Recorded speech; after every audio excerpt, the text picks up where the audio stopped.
welcome to the first ever episode of Creatively Blunt. And I would do want to give you a little bit of history on why this whole thing started. It came from analyzing the industry and knowing the fact that there are lots of things that is happening that a lot of people don't talk about. A lot of things that really do matter to the creatives. And there are certain topics that people deem it too sensitive to talk about. And I felt that this is something that needs to be talked about. So why not create a platform if no one else will do it? Who is best to talk about some of these things if not creators? So then, I decided to come up with an initiative called Creatively Blunt, where we talk about things that matters to us, things that you wouldn't want to put on your LinkedIn, things that people are scared to say. This is where we say everything. Not to take much of your time, I'm here with me as people, I would say family, people that have come to know and cherish for years. My journey in creativity, in the creative journey, people I came to know, loved, and people in so many ways who have inspired me. I reached out to them, was like, you know what, let me bring them on board. This is what I'm thinking about, let me bring you in. And they didn't shake their head. I would even leave it to them to further even introduce themselves even better.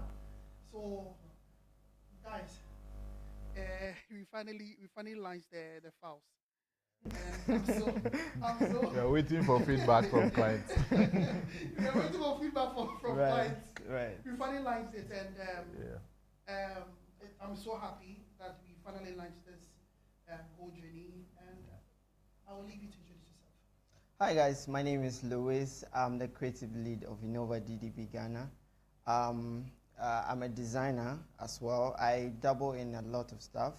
But today we are not just here to talk about me. We are about to talk about a lot of things, vast things that are happening in the industry among creatives. And I'm super excited to be here. And guys, locked in. Let's talk. Hey, Charlie, this one here, it's Pressure much more like a cracking brief. It's serious, so I want for a brief. So guys, to the far end, my brother, Kendrick. Yeah, so my name is Emmanuel Cheko, and a lot of you know me as Emmanuel Kendrick. So currently, I serve as a creative director at Empire Powered by Publicists. And in other worlds, or in other realms, I'm known as a film poster artist.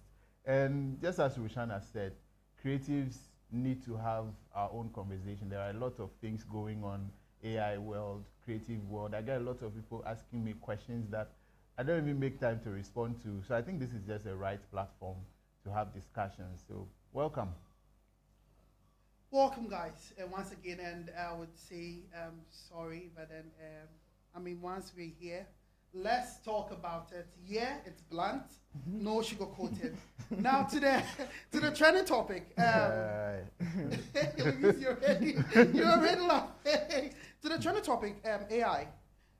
So I would want to ask, starting with you, Louise, when it comes to the issue of AI, before we even delve deeper, what's your take? Well, I think AI is exciting. First of all, AI is something that has come to actually make things, better for us as creatives. AI in our midst, I think, is something that every creative needs to embrace because, when it comes to this part of our world, we are still getting to know AI, what it's actually is able to do, because I think most of us are still trying to experiment with it. Overall, I don't think AI is anything that we should be scared about. I think AI is something interesting that every creative needs to explore. That's an interesting take. Kendrick, generally, what's your stance on AI? AI. I think AI is just a new tool. Take it as a new Photoshop that is in to make you a lazy designer. So that we come to that. Today we come to that. Lazy designer. Interesting. Yeah, lazy designer. We'll come to that. Definitely come to that. So lazy designer indeed. So currently, how are you using the AI currently? How do you use AI? Yeah, to save time, make work, Charlie, go faster. Because there are a lot of things now that I'm able to double as, not just as a designer. Now I can double as a copywriter. I can double as a script writer. And I can do so many things. Yeah, so currently it's making work faster. At least I'm kicking people out, saving money for my company. We'll definitely get to that. Now, you see, you're throwing a point like that. I mean, we will talk about it. Yeah, we'll talk about it. Yeah, so it's just here to help. Currently, I'm using it to do a lot of things that a normal graphic designer wouldn't do. Yeah, so that's how I'm leveraging it. Yeah, Louise, your take. Well, I think for me, AI has come to help in so many ways. One of the things that I would want to touch on, I think first thing he said, AI is coming to make designers lazy, but I beg to differ. I think AI is here to actually do things that we don't necessarily need to spend our time on. AI is here to make us more efficient and is able to like take off certain things off our radar. For instance, the deep thinking around understanding certain briefs. There are times where you are shared with a brief that you don't necessarily get to have like a straightforward understanding, but with the help of AI is able to help you understand this brief, break it down to the tiny details for you to understand. So for me, I've used AI in doing several things. For instance, doing storyboarding, using AI to actually come up with visual mood boards, because there are several times that you are working on multiple tasks, right? Okay. And you don't necessarily have like all the time in the world. You are working on about, let's say, 5 briefs within a week. And Charlie, the thing needs to go by this time, and the time you are given is very short. You don't have that capacity to be able to process things faster. AI comes in to make sure that it sets the tone for you. Now, what happens is you coming in to just attach that cultural relevance or that human touch to it. AI sets the ground rolling for you. You get in as a person or as a human being to take whatever thing that AI has given you to another level, right? There are a lot of things AI is not able to do right now, but I mean, that is why we are here. We are here as humans. AI can never think like we humans, right? So I think AI in our midst is just phenomenal. So, interested. So respectfully, the AI that we are talking about is artificial intelligence. And I mean, it's been rolled up in the world and among various sectors, right? And we are trying to narrow it down to, I mean, our industry, right? Now, you said a whole lot of things that you need to come and account for. And you have to account for them, because then you made mention of the fact that you've been able to kick certain people out, right? So then it comes back to the reality. Now, bluntly, I have to ask you, so then is it a threat? Is it a partner? I mean, because the reality is, you said you leverage an AI to kick somebody out. So then, in essence, is it true the things that we hear in that, Charlie, AI is coming to take your job? Like, is it something we should be concerned as creatives? Not at all. Not at all. So if I say I've kicked someone out, it has to do with the quality of outputs that you can give me. Do you get it? So if AI is coming in and is giving me beginner level kind of copy, and you are giving me senior level copy that I haven't even thought of, you are adding your own creative touch to it. You are adding Ghanaian nuances to it. I don't see M dashes in there. I don't see any ChatGPT generated kind of copy. Come on, I'll give you the value. AI is not a threat. I think it's a tool that all of us have to leverage. But just as I've said, it's the quality of prompting that you are giving it. I will prompt because I'm not a copywriter.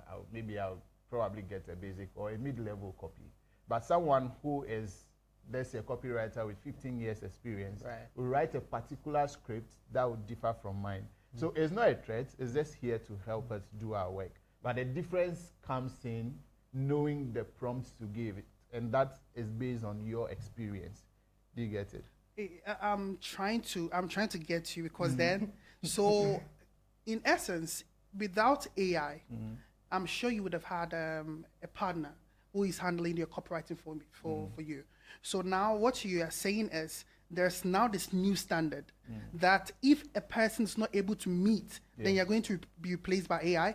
In essence, that's what you're talking about, because then once upon a time, you would have had someone there, you send a copy, you would just tweak it, or you would try and, mold it to your taste.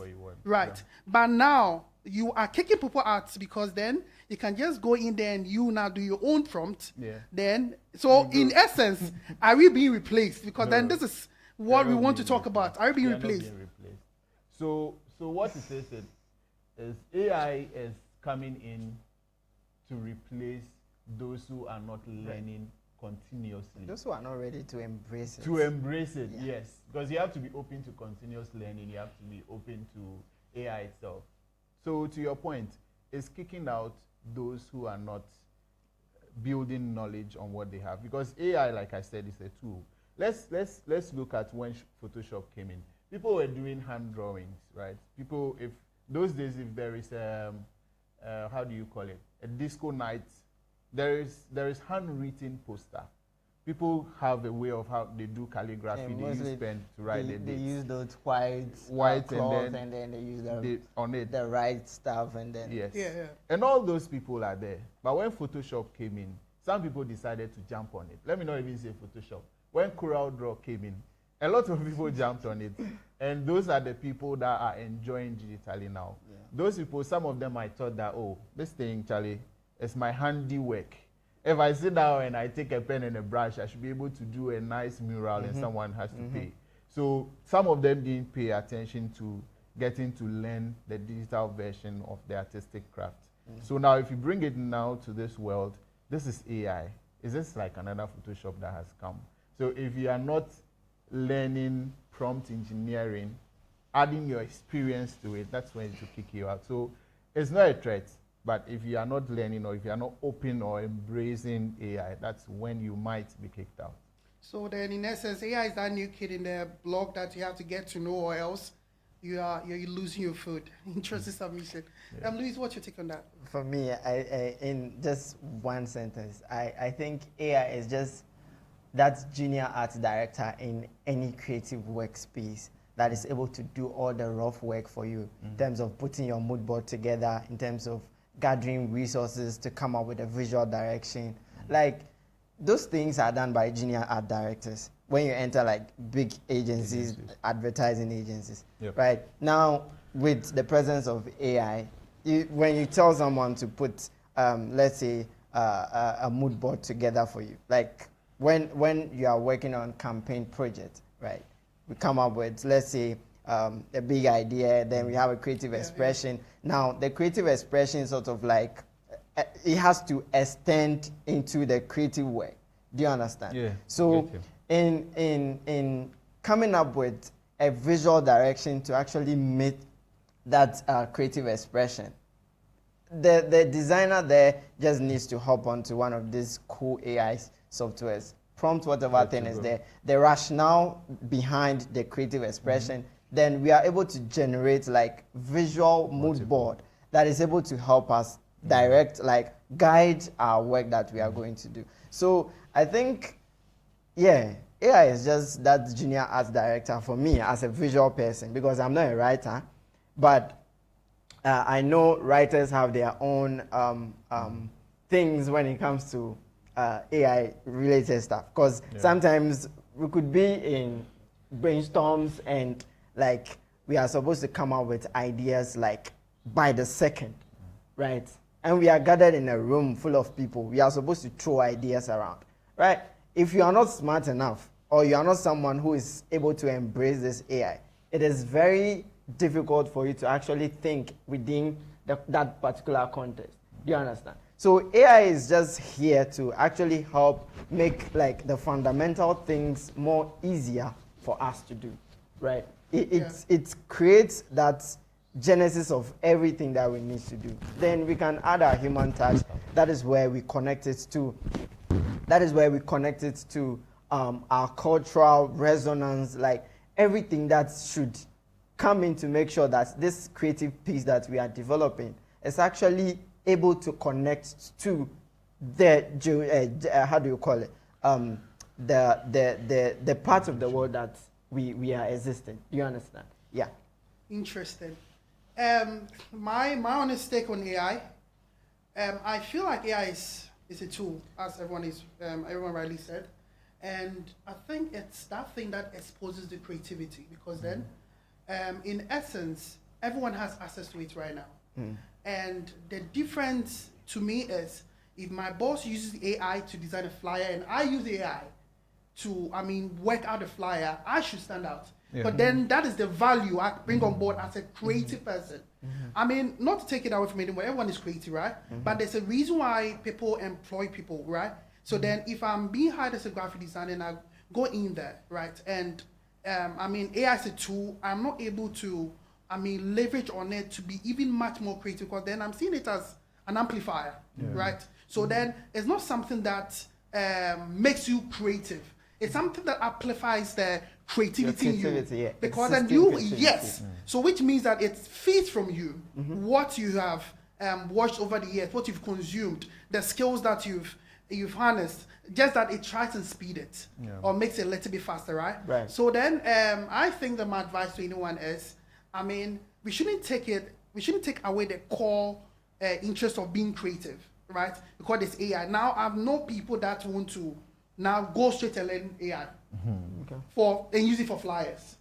But then before you do that, you should know that there are a lot of principles of design, elements of design. This is what the fundamental laws. And these are the things that would even guide the kind of prompt that you would want to even put inside. So yes, I think there are no wrong and right answers here. But bluntly, I think that AI has come to stay. We can't do anything about it.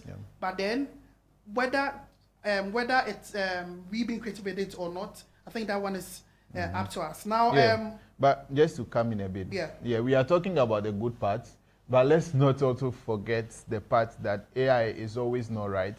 AI can actually mislead you. AI can actually frustrate you. So there was this time I was working on something. Because I was depending on AI, I was thinking, I can just get to ChatGPT, because I was using the 4.2. I can just get to it, 20 minutes time, I'll get this thing done. So the job came like 4 days ago. I was waiting for the last day to do the job. Charlie, I copied the brief, put it in AI.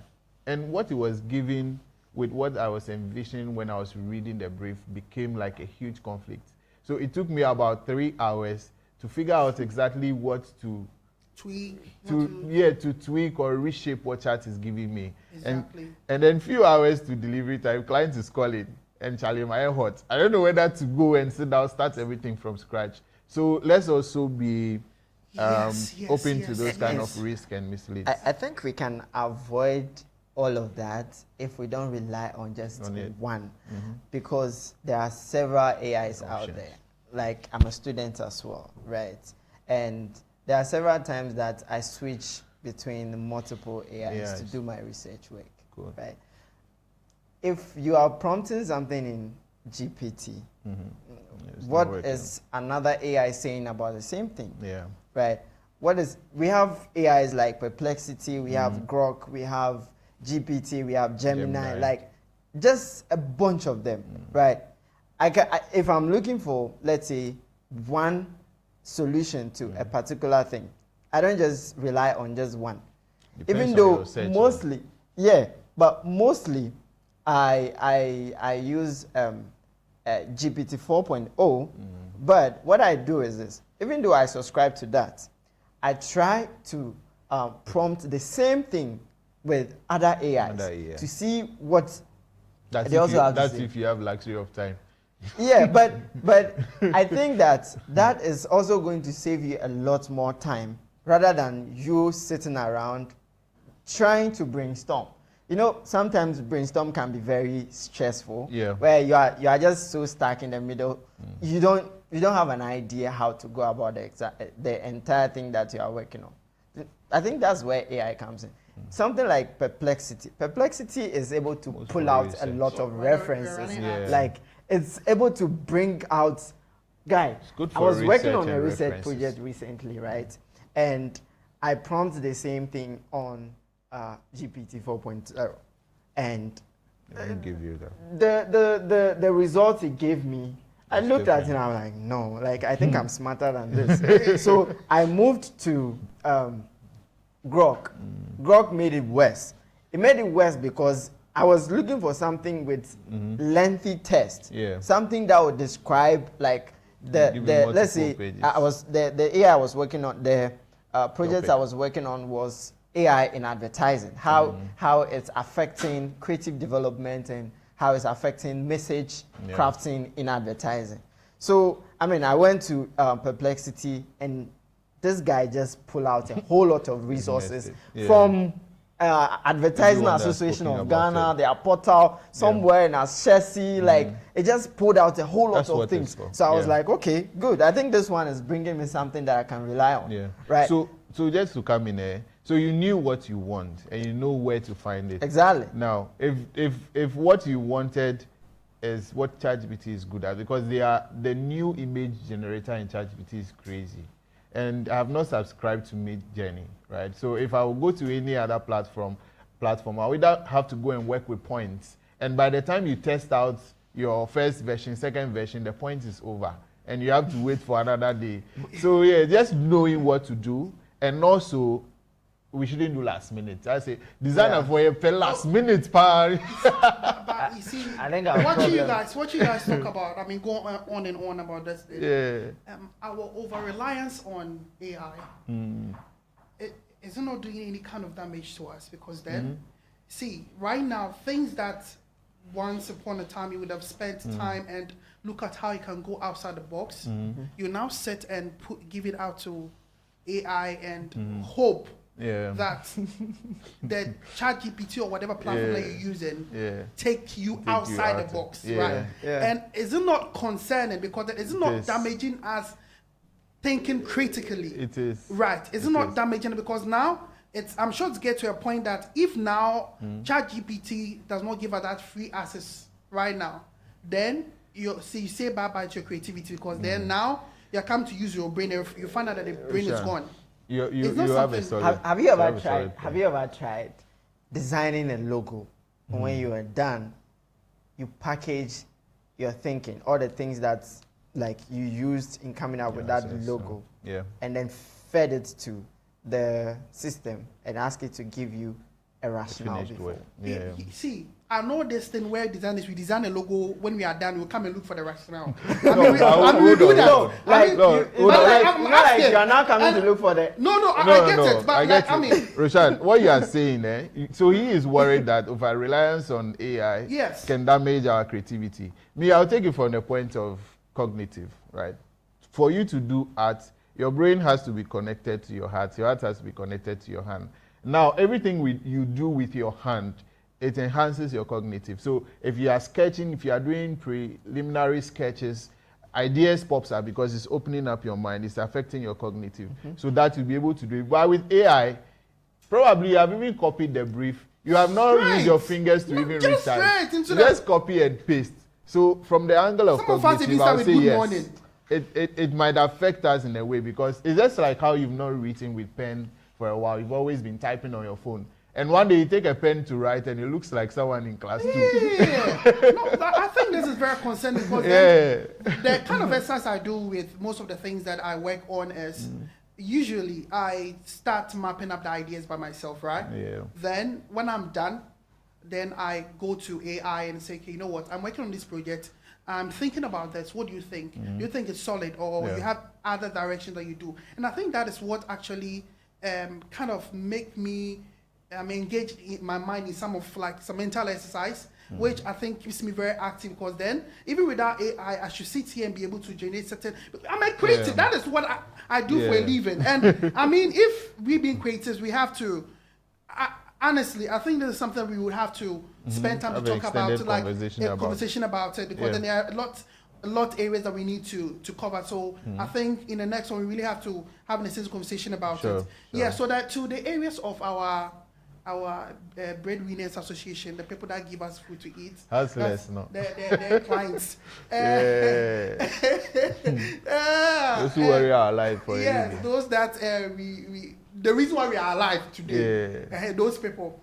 I'll start with what's your red flag when it comes to the clients. I mean, let's start with that. Okay. I mean, with me, red flag is when the client cannot give you a clear brief. I'm not expecting Did he someone. say pastors? You said pastors. You are coming to say pastors. You are coming to say pastors. You are no problem. So design is 100% communication. I should be able to communicate effectively what the client has said.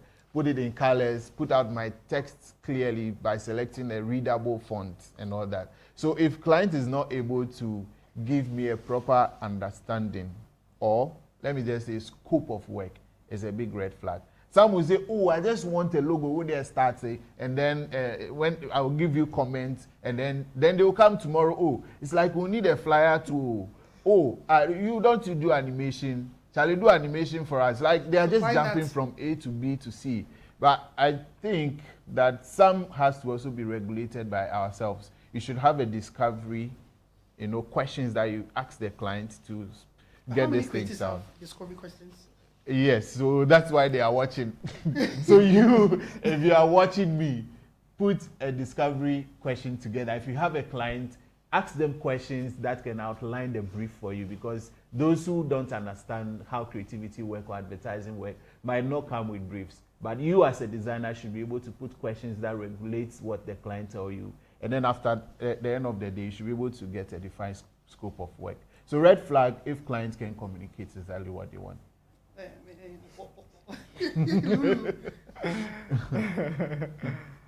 Wow. Oh, be brave.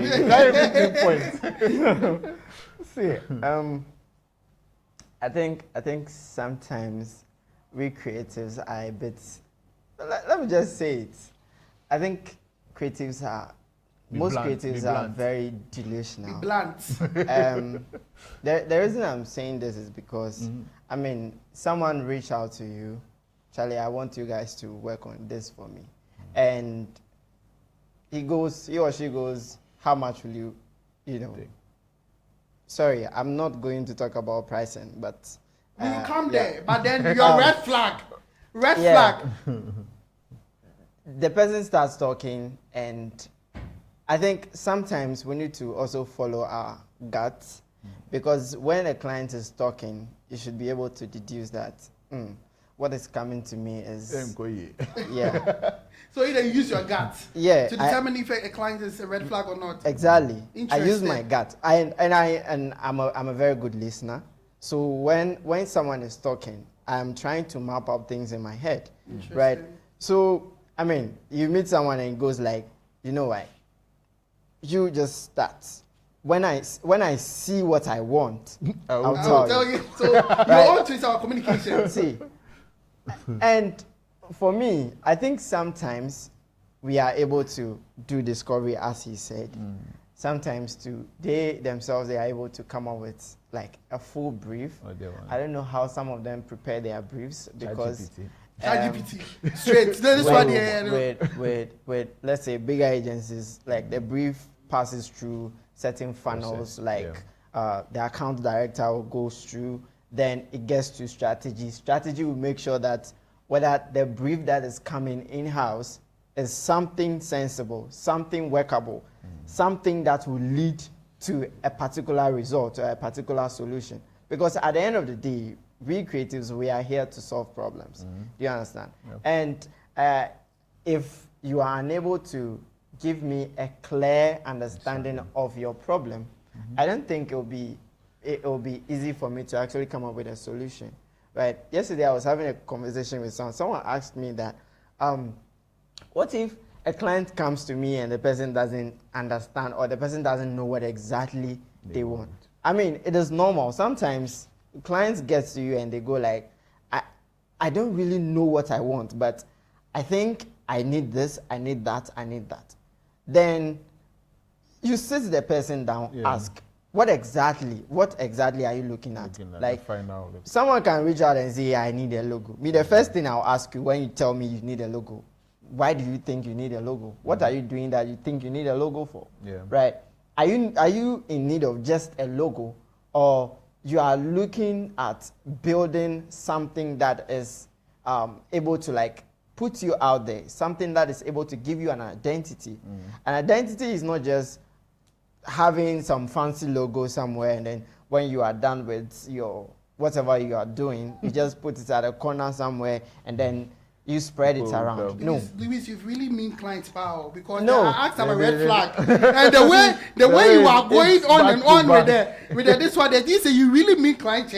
I have like a lot of things to say about that because I mean I've had experiences with clients on the freelance level, and then clients on an agency level, where I'm able to like I'm supposed to meet a client and clarify things with them because they are trying to speak to a creative on my team and they are not communicating well enough. So the creative on the team is not able to deliver what they want. So then, to you, what is your red flag when it comes to clients? No, he's agreeing with me. Yeah. So communication. Yeah, communication is bad. See, a lot of people go like, communication is key. Communication is key. One more thing is that comprehension is a greater key. You can communicate, right? But whatever thing you are communicating or you are putting across there, is the person able to understand what you're saying, right? But I have a question for you because then, don't you think that our job as creatives is also to be able to see a problem and be able to understand to a certain extent? Because then, like, I mean, if the client understand fully what his or her problem is, I think they would have solved it him or herself. But then sometimes no. So let me even finish before we even come to everything. So this is what I'm thinking. I'm thinking that I'm supposed to communicate what the problem is. Doctor, my head is aching me. Like I'm able to tell you exactly what is wrong with me. Right? But sometimes, trust me, we go to the hospital and we can explain the symptoms, not the sickness. We can say that, I think that sometimes my head aches halfway, but then it moves to the other way, and sometimes we are even confused about the kind of problems we are experiencing. And it takes the doctor to say that, because of this, and that, I think that this is what you need, or I think it is this kind of sickness. What is the problem? So I'm thinking that we as creatives, at a point in time, even if the client comes in with some raw materials and say, I think I need a logo, but then it should be 55 colors, or like it's not communicating well. Part of your job as being a creative to me is for you to be able to look at what he's saying, the raw materials, and bring it together and say, this is your problem. Wait. If you send a work to a client and the client says something is missing, but I can't point it out. How is that communication? See. I think all of us at some point in our life have experienced that thing before. Me, even before that, my red flag is using the universal law, which is the word just. And then the next word is only. These two words. These are my red. And it's simple. Yeah, simple. I want and the moment I hear, I need a simple flyer. Just one.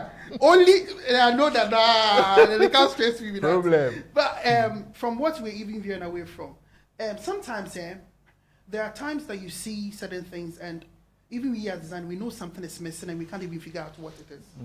Like it happens to us, even creatives. Like you look at the flyer and say, "Hey, I think it lacks something." And sometimes we even put it on our platform to ask people's opinion. So I think the client is not wrong when the client feels like, because artists feeling No, relax. We are not saying client is wrong, Louis. I'm coming. Client is never wrong. Client always knows what they want. Is your the thing they always do? Yeah, they do. Sometimes if I'm doing a cold store, I know that I want a signboard with chicken wing on it.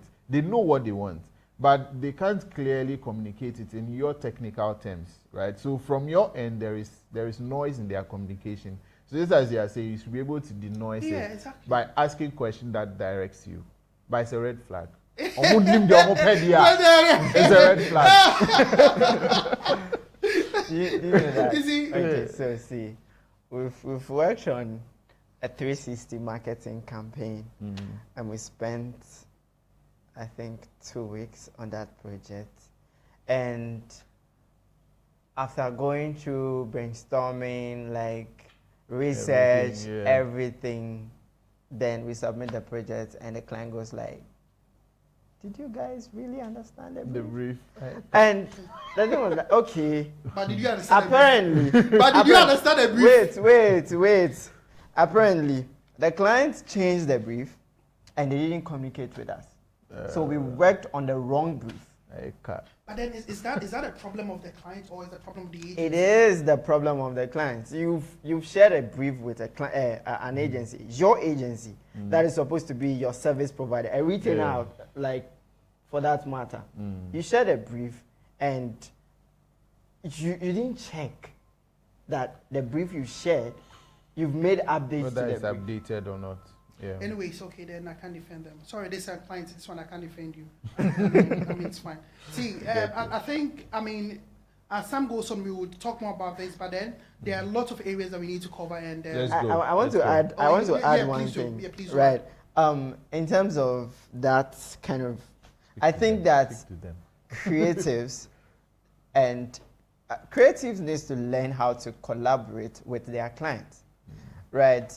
You are not just a service provider. You are more like a partner to the client. Yeah. And please, client, he is your partner. He's not an order taker. He's not someone you can just say, okay, sit here, and the person will sit there. Sit here, and I'll sit there if you give me good money. Honestly, I'll sit there. I mean, please give me good money. I'll sit there. There are clients that can see that you can't say shit about it, right? Reason being that, they are paying a lot of money for that. I get it, but I mean, there are clients that can pay really cool amount of money and still have the energy to sit around and ask for clarity on things, even if they are getting it wrong on their side. Right? I think it's just a matter of getting to understand that, guys, we are working together. Like, we are a team on this. Yeah. You are not here to just do what I ask you to do. That's what a lot of clients miss, right? They miss it because they feel they are paying the service provider or the agency, so they can just go ahead and tell the agency to do whatever they please, and it gets done. You see, in most of the cases, we do this and we go in circles.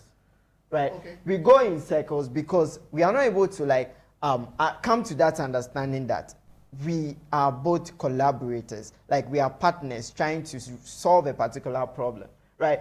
Let's just sit down, talk about it. Let's get to understanding that, okay, this is what we are doing. Then let's work towards it, right? Sometimes they'll sit around and then they'll just go like, you will figure it out. Then they are about their other stuff, right? It is terrible. Yeah. I said, client to be a UBB now, and then when they break down, client to be pastor, please, we beg you. I'm sure it's a pastor, but pastor said, what they can do to your career. It's been a long time since I actually worked with a pastor. Hey, sorry, I mentioned pastor said it's been a long time. They were people who just come from my head there. Anyways, I think we should proceed, but then. I think this is like your earnest take, and I can really appreciate it. I think moving forward, we are going to cover a little bit about pricing, and because of time, we need to be a little bit snappy. Sure. With the issue of pricing, do you think that we are being underpaid currently and over-delivering? Your honest take, Louise. And looks like you're holding yourself. Cool. See, this particular case of pricing, I think it's, I don't know, it's a mixed kind of something, right? You see, I made mention that creatives are delusional, and this is to see that, creative A meets creative B, and creative B is delivering at a certain level. And he or she is saying, okay, I charge this amount of money for this thing. I remember a creative asked me some time back how much I charge for a poster. And when I mentioned the price, he just went ahead and then charged a client who was, let's say, what's the word? Your word? Like a potential client, someone who could give you like a lot of gigs later in the future. The exposure client. Right. Not that. Someone who can give multiple. Someone who can give you like multiple gigs in the future, but you would probably use my pricing to actually shut your door. Okay. Right.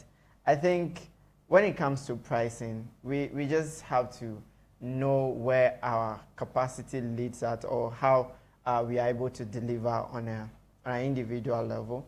There are a lot of people that are doing amazing stuff, that I think a lot of creatives look up to them, and when they have conversations about pricing and the rest, and certain amounts come out of their mouths, creatives or other people tend to use the same metric to charge their client, right? I think it's a very terrible way of approaching like pricing. And to your question on whether we are under delivering and getting overpaid, or whether we are over delivering and we are getting underpaid, I think it's just a matter of we knowing what the scope of each project is, and we being able to like deliver within that scope. There was a time, I think somewhere last year, December, I worked on a project for a client where I was supposed to charge the client a particular amount of money, but she mentioned to me that she actually reached out to so-and-so designer, and they worked on similar thing for her, like about 2 different designers, which she has paid for, right? But she's not able to get the kind of value that she was looking out for. So when she came to me and I mentioned the amounts to her, she's like, no way. There's no way she's going to pay for that. And I told her, this is what I charge, and this is the kind of project or this is the kind of results I'm going to give you at the end of it, right? Now, after I'm able to like get to convince this person that this is how I'm able to like approach your work, and then the expected results you are going to get. At the end of it all, we delivered, and I mean, as I'm talking to you, the client is back with something else that I wasn't supposed to work on. But it has gotten to a point where the client is able to trust me enough to be able to deliver on other things, or even get my thoughts on certain things, right? So when it comes to pricing, we shouldn't just be thinking about the fact that, okay, this person is charging an extreme amount of money or X amount of money, so we should also go about and then charge the same thing. I believe that we are working within like that framework. Some somehow overcharge and they underdeliver, because we've had like various scenarios or various issues where like a lot of people are complaining on social media that creatives are doing this and that, creatives are that and that and that. I mean, this on an individual level, but I think that some creatives they overpromise, and then when they are trusted with certain amount of money or certain huge amount of money, they underdeliver. We already chopped the money before we started work off. Right. Yeah. Anyway, so Kendrick, your take. My take on pricing. What I would say is, before you charge a client, do a self check of your level of skill before you open your mouth, because it is very tempting to seize the opportunity to mention some money to buy light for 1 week. Yeah. So just as Louise was saying, other people, they compare prices in the industry. They come and ask you what is the. Yeah, Tiba, what you saying? What you saying? Tiba, I can you $2,000. Your clients, maybe $2,000. Yeah. So it's not about what someone is charging and you quickly adjusting your numbers to that. You need to understand what you own as a creative person. You cannot put value on creativity, but if you are giving value to a client, you should be able to know how much it affects their business. If you go to a watch seller who has come to ask you for a banner and you say, I'm giving your watch value, the watch seller cry. She doesn't even have 5 years, 10 years plan for that watch kiosk. Probably she has her own squad that usually come to Yes. So we need to know who we are serving value to as one point of pricing, and also we need to know how we are pricing for our time. There are some projects you can look at the scope of the work and you say, no, this thing will take me about 1 month to finish. And if I am charging you on daily basis, this is how much it should cost in a whole. And then there are some projects, you read the brief or you look at the person bringing you the project, you have a conversation beyond what they want you to do to see the future of that project, how willing the person is to invest in that project. And then you can start having investment conversations. That one is not pricing again. At that point, you can even offer the beginning designs for free, or you can even push to the conversation of having a partnership or becoming a director in the company. So when we come to pricing, I think there are levels to it. We should not always be looking for industry price or one that will allow us to buy prepaid for 1 month. You should understand yourself, the value you are giving, That 1 month and prepaid, also Kendrick, very important. and also you need to know the type of clients that you mentioned certain figures. Which is very true. Yeah. You see, with me, I think with me, pricing is much more like a financial decision I make every day, because then I look at the value of my time, the kind of projects I have in the pipeline, what I'm currently working on, and how much is fetching me at that moment. Yeah. Then based on that, I'm able to make an informed decision on how much I'm willing to charge, because then I know at every project or any project I'm being called on, I will deliver the Roshan standard or the Roshan value, what I'm known for, because that is the reason why they give you the job, in the first place. Yeah. So sometimes I might do a white flyer and take like 200 cedis. The same white flyer, I'll take 1,005. Yeah. I look at how much I'm willing to lose at that moment. Sometimes, if I look at my wallet and I know that I don't have where, and the evening I need to eat wache, and the client said, you know what, honestly, my last is 300 cedis. And you look at the client and I do client profiling. I can look at this client, I know this client there, truly, last is 300. I will take him. I will take him when I'm giving you. Yes, I'll bet you, because that same client. And one example is, I started with this client that I was taking 150 cedis flyer. I fly from. That time I was taking 500 cedis. Every week come message 500 cedis. Then recently, the same client brought me a same project. I'll mention his name, Papo of Afternight Studios. 10,000 cedis for one movie poster flyer to Papa.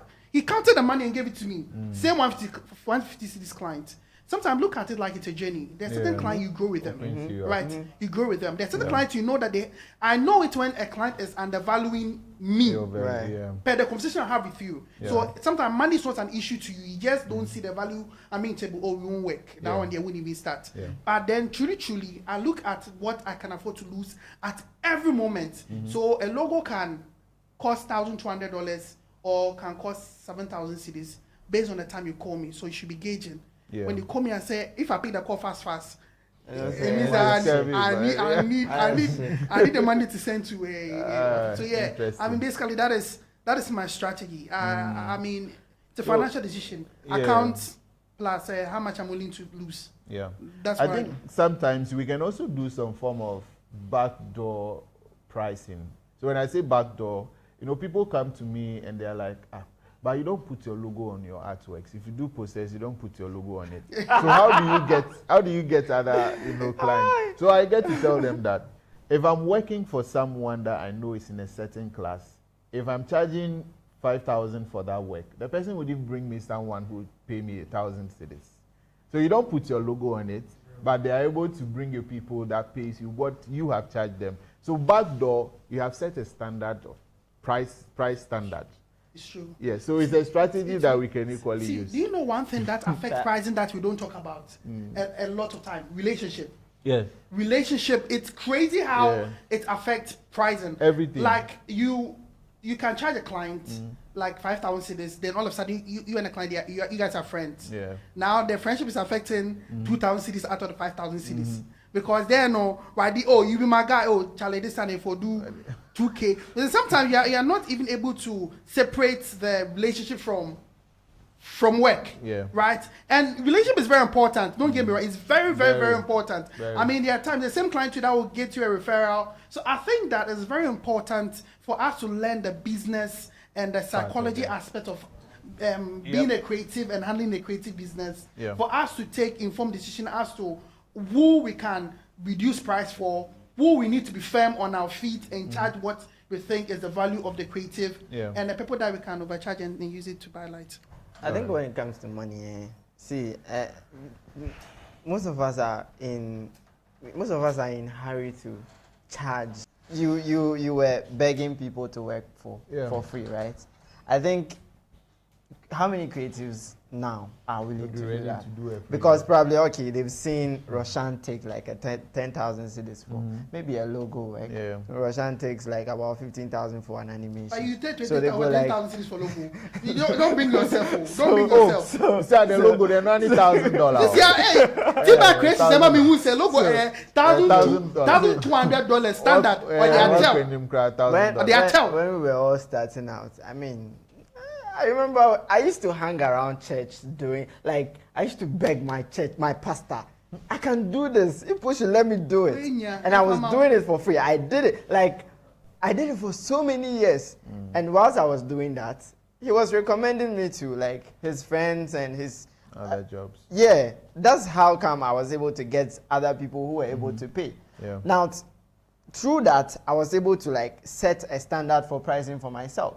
Right, because I knew the people that I was working with, and then the amount of money they are able to pay for part away. Yeah. Things like that. Until I moved to like corporate advertising, that's where I get to see, okay, we can work on like 2K visuals, and you charge the clients about 150,000. 150,000. Right, and then you go like, oh, okay, that one's it. So you ask yourself, what are they doing that is making this same? They will tell you tax. They will tell you tax. No. There is a lot to it than the tax, definitely. right? There is a lot to it than the tax. What else are they doing, right? They are being like the strategic thinker for the brand, right? They are not just giving you. Charlie, if you say that, I'll be mad. See, somebody can send you a flyer, and that flyer you turn to a copywriter, you turn to a business analyst, turn to what? You see. So, but what you are missing is when you come to agencies, there is regulation. Yes. Now you are your own creative director, your own copywriter. Copy lead will have to inspect what is going out to clients. Another creative director will look at the quality of creative. And only 100,000. We are 18.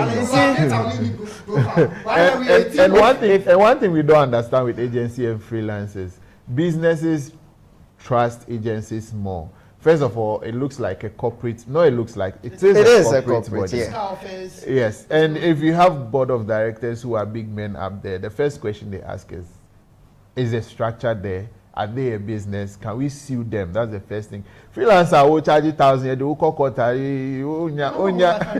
fee.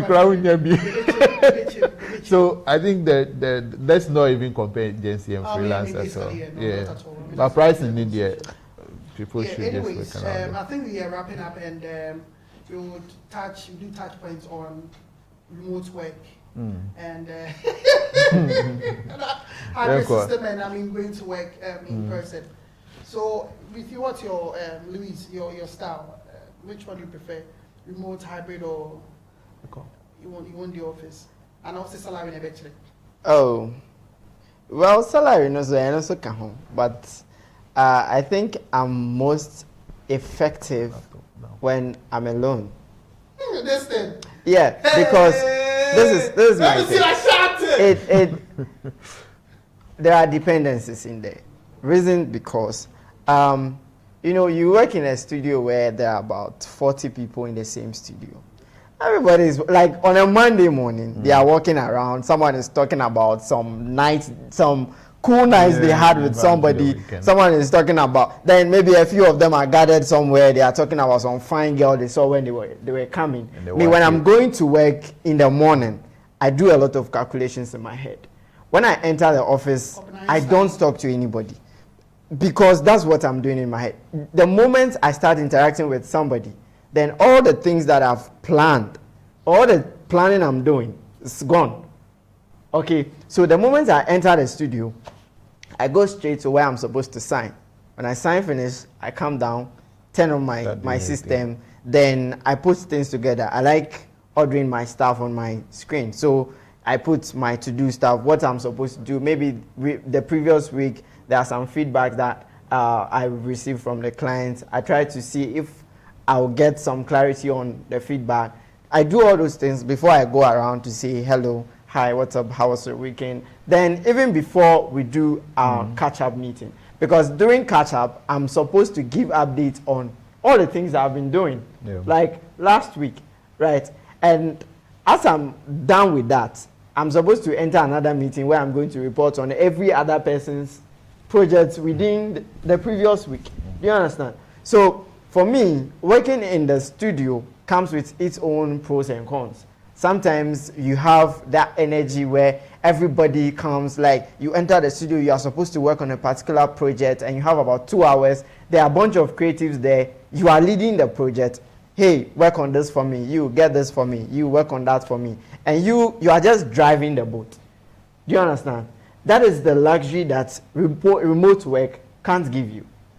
Do you understand? Even though I would love to be in my own space where I'm bashing stuff, I'm clearing things, because I mean everybody believes that I'm able to deliver like with a certain speed, right? I'm not able to do that same speed when I'm in the office sometimes, right? But sometimes in my house, I could sit beside my desk and work from 6 a.m. to 11 p.m. Okay. And if Kendrick, Yeah. I have some questions, but we have 15 minutes more. 15 minutes. 15 minutes All right. or 5. All So right. then, what's your take on remote, in person? See, I think it's dependent on your current state. For me, I'm married. States in Europe or United States of America? He's married. He's married, so he can be working. There are distractions at home, Yeah. right? If you decide, so gone were the days. I had a remote work. I would say a hybrid work. So I go to the office twice and I spend 3 days in the house. You add Friday, Saturday and Sunday to it. I spend 5 days at home, and at a point I was beginning to think about it. Is this thing really worth it? The good part is you are able to jump on other opportunities. You are able to maximize your time and do different things at different times. You are open to other markets. Foreign currency jobs are waiting for you and all that. Your boss will catch you. Oh yeah, the side gig, yeah, we don't go pissed off. Yeah, for continue. Your boss, he said he won't stop. For the fact that I'm delivering my works at work, and no. So I think that looking at it in general and looking at career growth, we are at a point where you go to agencies and designers are not able to stand and speak to their work. They're not able to go for client meetings, sell the creativity that they have put on paper or whatever they are presenting to the client. The reason is they are always in one corner. Yeah. They want to be listening to some hip hop and Charlie. Yeah, no much such dreadlocks kakra, you know why you kakra. The money will come on. But you get to a point where you are supposed to convince people to pay big money and then you get cuts out of it and you can't speak. Yeah. You get to a point and, Charlie, you see people and you are terrified. Yeah. So looking at career path, I think that we should be more exposed. If you are deciding to be a remote worker, go out more. Go for corporate meetings more. Lead meetings more. That's it. But apart from that, I think office spaces is better, because just as I'm saying, if you are a parent and you have your wife, you have your kids, and you go back and you have only 4 hours for yourself, after 4 hours people have started coming home, you can't be effective enough. So at this point, effective in the house, eh? Oh yeah. Effective in the building. When you are a married person, I mean, you can just, before your catch-up meeting, you go ahead. I mean, it opens your creativity. get. But anyway, see, Charlie, 15 minutes, let's run. In wrapping up, I think that we can't take away the synergy that comes with being together with creatives, right? Yeah. When you're in the office, the fact that other people are other people too are there. You can share ideas promptly. Somebody can turn your head. You can turn your head and you can say, "Oh no, move this logo here." And I've been having this argument with one of my bosses in the industry for a long time now. But me as a creative, you see, in our journey we learn alone, right? Yeah. Most of us, you are in your house, your room, watching YouTube, That's the culture you've cultivated over the years. Yeah. So every creative is always leaning towards that remote field where you can be yourself, wear And do that things on your boxes own. and do whatever you want to do, right? Yeah. But then also when it comes to running business, sometimes I think hybrid system that make use of the remote field and also benefit from that synergy you can have with other creators being around is something that can't be overlooked. So me, honestly, I think hybrid works for me. If I get a remote job and if I get a remote job to hallelujah, Better. I don't think I have any issue with any company or business that's trying to run the hybrid system. So then, in closing up, these are the final question I would want to ask you. And this is very crucial for everyone watching. Before we take just like 3 minutes to answer some of the questions that people have dropped over their life, Sure. I want to ask you this. So a roadmap, call it a roadmap to creative success. And what is your personal 3-step roadmap to becoming a successful creative in this current landscape? Interesting. Me, I don't have a roadmap for And I you. was also like, See, honestly, me, I don't have a roadmap for you. What I have for you, Ghanaian creatives, be disciplined. I think one of the things that we lack in Ghana as creatives, most creatives, is I didn't like being to disciplined. discipline because discipline cuts across a lot of Self-control. Sit down. Sit your ass down and do the work. That's it. sit your eyes down and do the work. I Yeah. won't you hear me, it's not Yeah. some people quite Do our use- better as it. Continue See. your point. As you said, discipline, like it cuts across, yeah. But when it comes to us creatives in Ghana, I believe that we have the leverage to do a lot of things, but we are unable to keep up with certain things. For instance, you have agreed to be, let's say, an employee, right? You've decided to work full-time in an agency and you are given work to do, right? This work is supposed to go to clients by 8 hours time and you are able to work on this within 3 hours. You wait. So let's say 1 hour to the close of time. Then you are now trying to rush around. You are now trying to put things together and then share with clients. It's a very terrible approach to work as creatives. If we are supposed to be creative, there are a lot of things that we need to cultivate in order to make our work more lucrative. I mean, I can't reach out to you to work on something for me and you are now coming to give me excuses that, oh, okay, my laptop got broken down or my... Charlie, it's too much. Yeah.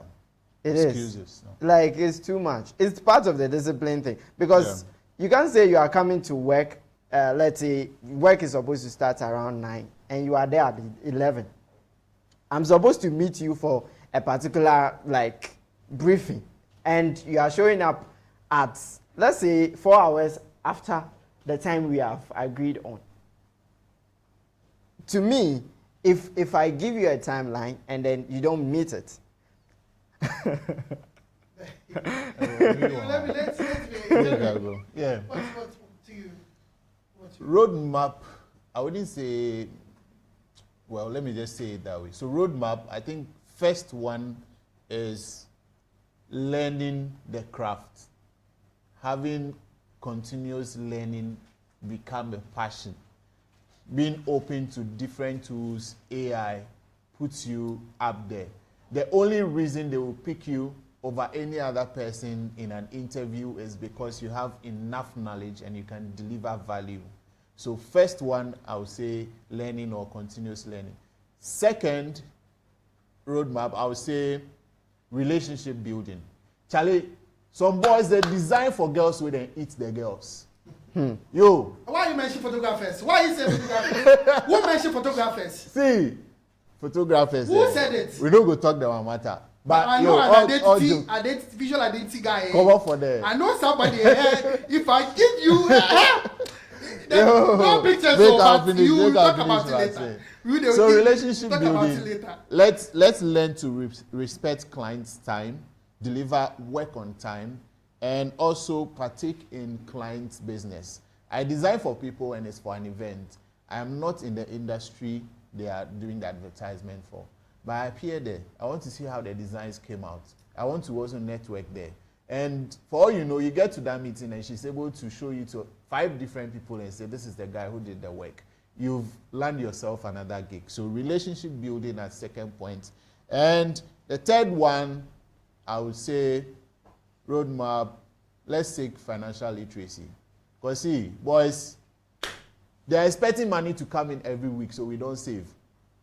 And then every week, Charlie, I will get some 1K. Charlie, I will get some 200K. We are all involved, Charlie. We are always expecting something to come easily because we are always working and every week something is coming in. But let's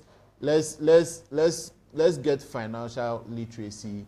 Let's look at investments. Let's look at long-term investment, low-risk investment, so that when the money is coming in, you can be able to channel it into new equipment. You can be able to, Charlie, do things for yourself. Because I got married and someone is asking me if I am sure the money I used for the wedding was graphic design money. I say, yo, every breath I take is graphic design money. I don't have any additional money anywhere. And it's doable. Nice. It's doable. So let's get financial literacy. Let's build our relationships. And let's be open to continuous learning. Those will be my 3 points. Charlie, that's interesting submission. So then, I know somebody that told me that he's going to use the logo money to, he's waiting on some logo project. That's what he's going to use to, get. Very no. We charge it. Somebody like T-Bag, they go figure out. But anyways, I think for the final sign off before we even go to what our people are asking, as you already said, we need to master your craft. We need to be at that point that when you get exposed, it does not kill your career, because there's something called premature exposure. That's when you get exposed to a certain point in your life that your skill cannot match that level of exposure, and that can kill your career even before you begin. So you need to, a friend of mine says, Booker says, hide and flourish. You need to be able to hide and flourish. Now, when you master the craft, the next thing you do is you need to hit the market. Agencies have business development managers and officers who go out there looking for business. Unfortunately, you don't have that. So you are your own business development manager. You are your own, everything.